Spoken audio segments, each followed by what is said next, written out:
There were just a few little raindrops falling, and I was really hoping they would continue for a bit.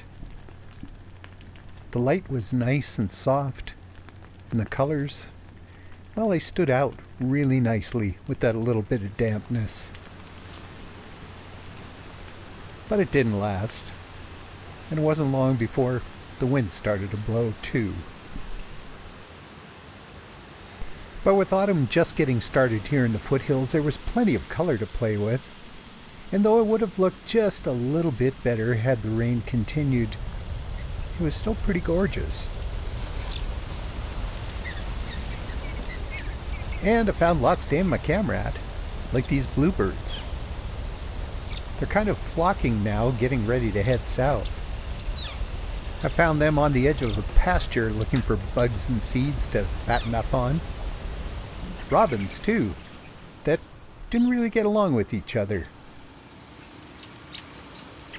Although it looked nice with the sun popping in and out of the clouds, I kind of wanted to get out of the wind a bit. So I headed down to my favorite foothills slough to have a look. I love how cattails change color at this time of year, all those lime greens and browns. But it still seemed like it was too windy. So with my camera hanging out the window and my microphone flapping in the breeze, I headed further south and west and found at least a little bit of calm along my faithful old dead-end road. Though again, I wished it was still raining a little bit. The fall colors are just starting and they do look nice, but they would have been so much more vibrant if they were a bit damp. But how do you argue with this? Look at that twisted stalk, it's just gorgeous. And these little honeysuckle berries, dried out and dusty, but still pretty. And horsetails too, such strange plants. And giant cow parsnip leaves. The wind wasn't making it down to the forest floor. Oh, a gust here or there, but not very much. But it sounded like water hissing through the branches up above me. But along with those occasional gusts came patches of sunlight as the clouds moved along and shone between the trees.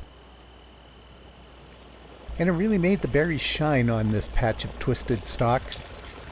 It was growing in the cool and dampness by this little spring. That water tasted amazing. And that cool and dampness made me think, there's got to be some mushrooms around. So I went for a look and found this ladybug crawling over a log, and right beside it, these guys. I'm not sure about the names of these mushrooms. These kind of look like chanterelles to me. And they used to look pancake enough to dump some syrup on. Getting down on the ground to photograph them, I could smell their mustiness and that heavenly earth scent. And there are other things too, like these bunchberries. These ones, something was nibbling on them. They look like half-eaten apples. Yes, there is a bit of autumn color starting to show. And things like these dogwood leaves and this fireweed, they did look really nice. But I gladly would have traded that wind for a bit more rain. Everything would have looked just that much better, with a few drops more.